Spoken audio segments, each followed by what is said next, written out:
तर आज आपण एकदम पौष्टिक आणि हेल्दी रेसिपी करणार आहे। तर अख्खे जे हिरवे मूग असतात त्याची आज आपण सिंपल पद्धतीने आमटी कशी बनवायची ती पाहणार आहे।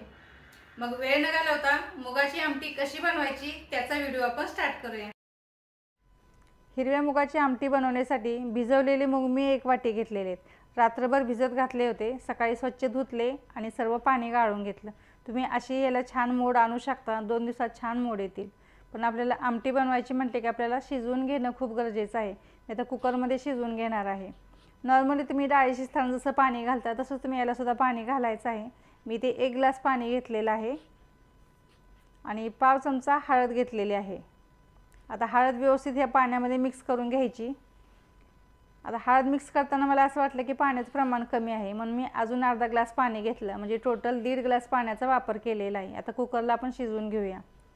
आपले मूग सुद्धा कुकरला शिजलेले आहे, तर डायरेक्ट आता आमटी बनवून घेऊया। मी ते 5 ते 6 चमचे तेल घेतलेलं आहे, अर्धा चमचा जिरे आणि कढीपत्त्याची पानं 5 ते 6 घेतलेले आहेत। छान अशी तेलामध्ये परतून घ्यायची। जिरे मस्त असे फुललेले आहेत आणि बारीक चिरलेला कांदा मी 1 घेतलेला आहे।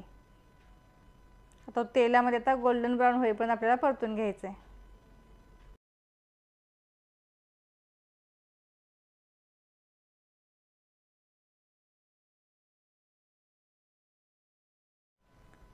कांदा थोडासा भाजलेला आहे, तर त्याच्यासोबत आपल्याला 1 चमचा अद्रक आणि लसूणची पेस्ट मी थोडीशी जाडसर वाटून घेतलेली आहे। त्या कांद्यासोबत आपण परतून घेऊया।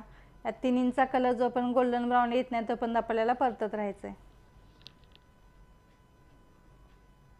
कांद्याचा कलर सुद्धा आता चेंज झालेला आहे। इथे मी बारीक चिरलेला 1 टमाटा घेतलेला आहे, तो ह्या कांद्यासोबत आपल्याला परतून घ्यायचा आहे। म्हणजे जोपर्यंत टमाटा सॉफ्ट होत नाही तोपर्यंत आपल्याला हा परतवत राहायचा आहे कंटिन्यू।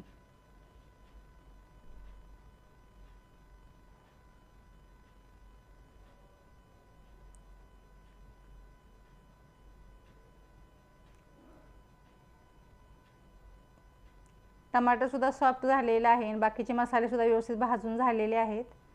आता यामध्ये आपण पावडर मसाले ॲड करूया। पावडर मसाल्यांमध्ये मी ते लाल तिखट, घरचा कांदा लसूण मसाला घेतलेला आहे। तिखटचं प्रमाण तुम्ही कमी जास्त तुमच्या आवडीनुसार करू शकता। आणि तुमच्याकडे हा जर मसाला नसेल तर तुमच्या घरी जो साठवणीचा मसाला असेल तो तुम्ही वापरू शकता, तरीसुद्धा आमटी छान होते। आता यामध्ये बारीक चिरलेली थोडीशी कोथिंबीर टाकून परतून घेऊया।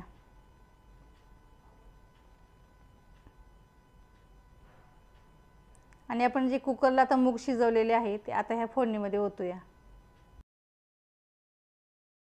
आता आमटी तुम्हाला किती घट्ट हवी किंवा किती पातळ हवी तसं तुम्ही पाणी ॲड करू शकता, पण जास्त पातळ ही आमटी नसते किंवा जास्त घट्ट सुद्धा नसते। आणि जे ह्याच्यामध्ये मूग चांगलं शिजणं खूप गरजेचं आहे, तर ती मुगाची चव त्या आमटीमध्ये छान उतरते आणि टेस्टी लागते। गरमागरम चपातीबरोबर किंवा भाताबरोबर खाऊन बघा, एकदम मस्त लागते। यामध्ये आता चवीनुसार मीठ टाकायचं आहे आणि एकदा व्यवस्थित मिक्स करून द्यायचं आणि खळखळून अशी उकळी येऊ द्यायची।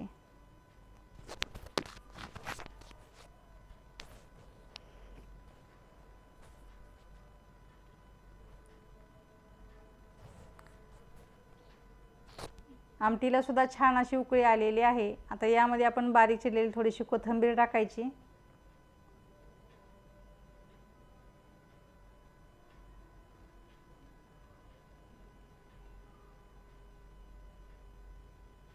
आणि 2 मिनिटं फक्त आपण गॅसवर ठेवायचं कोथिंबीर टाकल्यानंतर।